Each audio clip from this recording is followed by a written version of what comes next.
And we're back. After leaving Kentucky, we took a short stop at Longshaw Campground, Missouri. The girls needed some acclimating after leaving their busy city life for the summer, so we all took the opportunity to do nothing for a few days.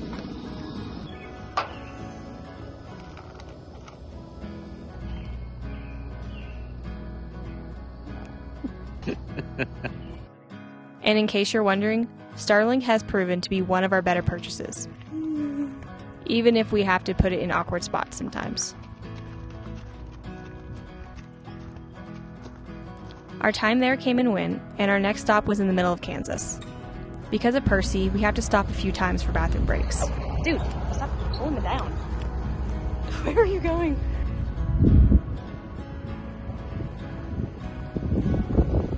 One of these stops gave me the unicorn of gas station bathrooms, though. Personal sink, heated seats, and plenty of water to go around. Talk about the works.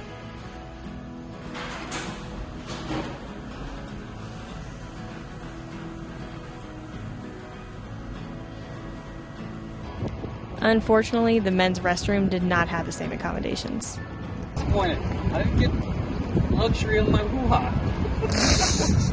Oh my god. I won't lie, Kansas surprised me.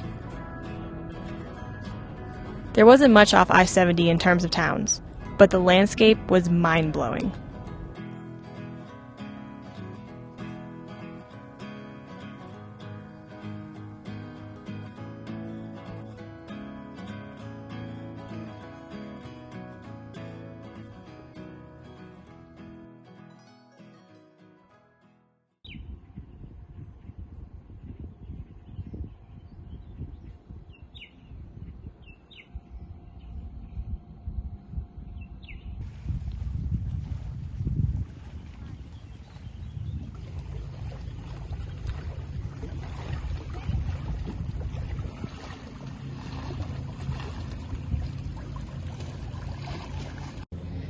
So last night we had a pretty bad storm roll through. Kansas storms are way different than Kentucky storms. And apparently that was just a typical thunderstorm for around here. Tonight we're getting apparently severe thunderstorms, so I'm a little freaked out.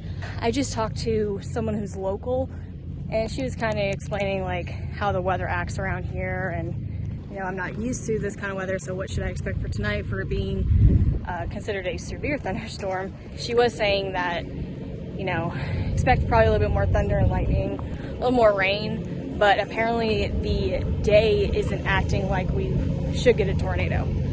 So apparently it gets like weirdly yellow, or just there's like a feeling in the air, there's like a vibe. So it kind of makes me feel a little bit better, I guess. I don't like storms, and that was freaky last night. We'll button up everything as much as we can, and then I guess we'll ride out the storm and I will record it.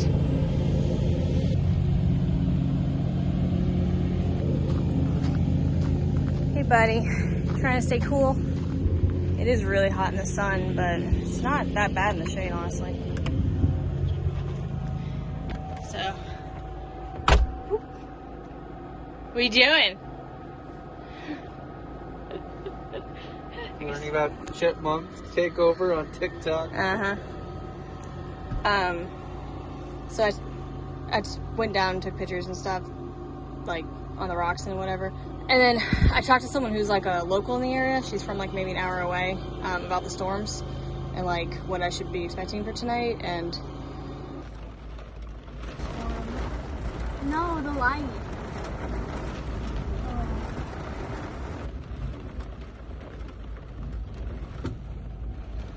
You guys want me to take the reflectix off the front so you can look out the front? No. Yes. No. Yes. No.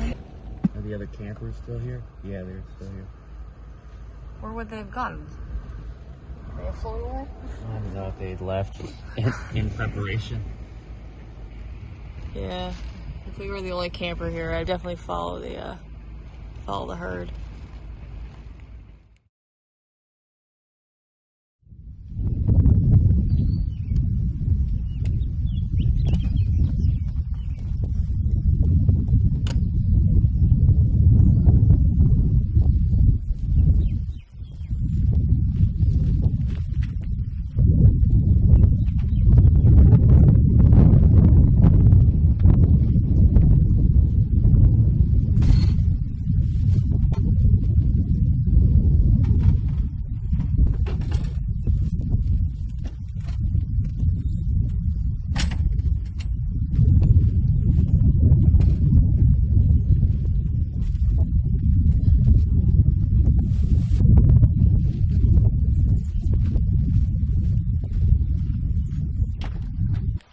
At least Starlink made it.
You done? Are you all done? Was that delicious?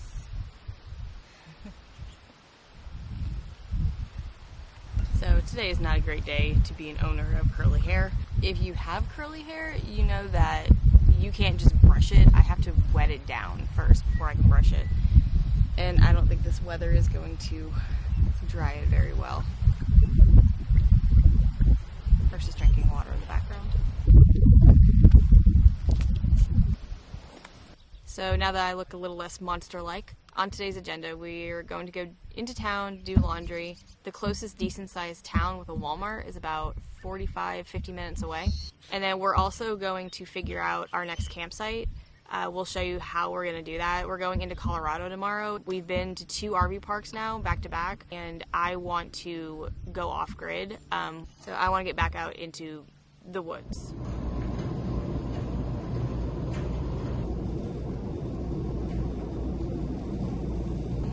So laundry is being done. Marshall and the kids are in the truck. I actually enjoy doing laundry. I don't know, something about the organization and folding, and I don't know, it makes me happy. Luckily there's no one here, so this isn't super awkward for me to be talking to the camera. So I actually don't mind going to laundromats. Yeah, it does cost money, but I can do all my laundry at once, so I'm only here for like an hour, and all my laundry's done at the same time, so that's nice. Plus the smell of laundromats are always they're so clean. I love it. Why? How are they any different? It's the same thing. So tomorrow we leave for Colorado and we have no idea where we're going yet. But we did think that would be a great opportunity to show you guys what we do to find campsites. So our process, though different every time, seems to start out the same way. We find ourselves searching over different dispersed options listed on freecampsites.net. Sometimes we find a couple winners right off the bat, but other times it's a little hard to find good site or good spots on freecampsites.net. So we'll dig a little deeper. We'll look at U.S. Forest Service websites or State Forest Service websites just to see what they offer and what also the rules of the area are. We have found that there are thousands of acres in every state with conflicting rules based solely on which city, state, or federal agency is overseeing the land. It can be a bit of a headache to figure out who allows dispersed camping and if they even call it that. For example, in Pennsylvania, we learned that what we consider dispersed camping, they called motorized camping. So there is a little bit of a language barrier there, or a terminology barrier, I guess. Yeah. So luckily, where we're going now, all the research that we've done, Colorado calls dispersed camping. Yeah. So, yeah. So with that said, let's start the search. This is the first time we are looking within the Colorado area, so you'll get to see firsthand how we come to find our campsites.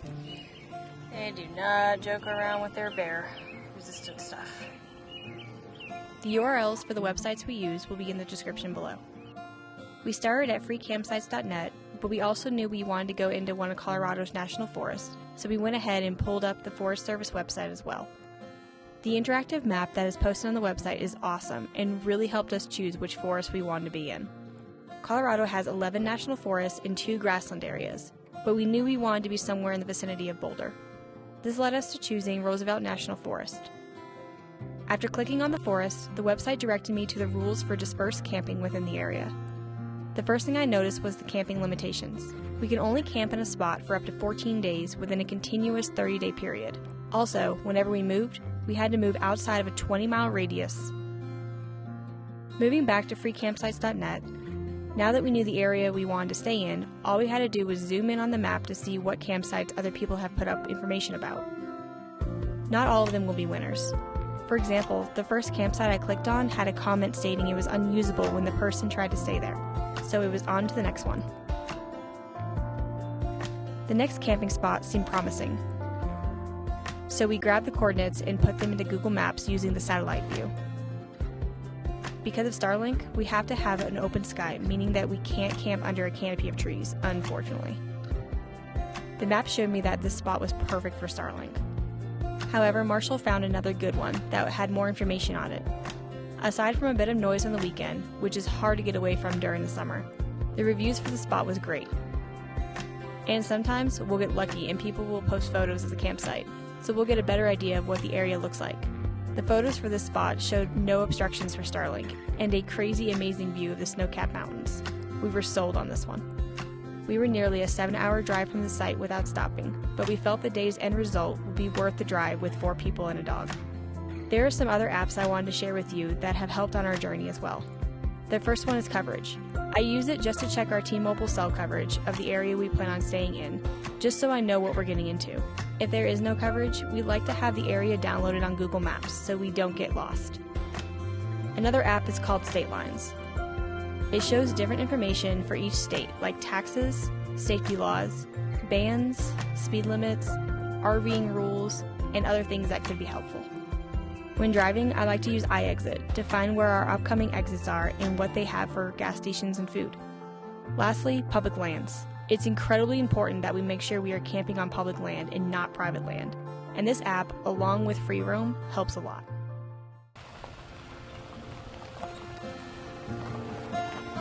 This time I am pretty sure moments passing away I've never seen before. You held me out of the dark. I always wonder if you were left without a mark. Did you ever let go? Did you ever not know? You were never out there alone. Do you think there's a chance for this love to be real? I will let you take the wheel. From now on. From now on.